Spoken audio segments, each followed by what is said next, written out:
verde. 66. Paul Iacob.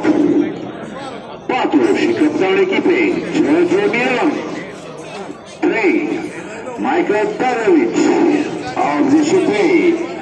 Alain. 67. Enrico Papa. 11. Zoran Mitrov. 26. Erwin Angeda. 10. Alex Câmpano. 29. Adi Chicăroșă.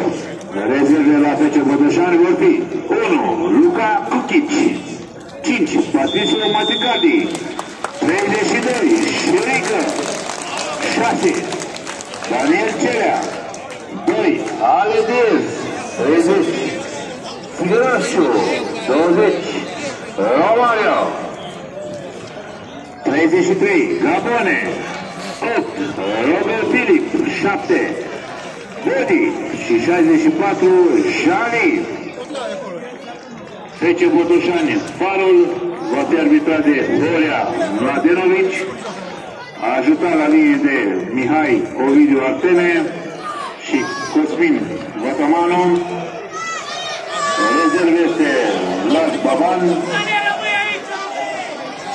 În camera VAR sunt Dorin Cibolete și Gabriel Constantinescu.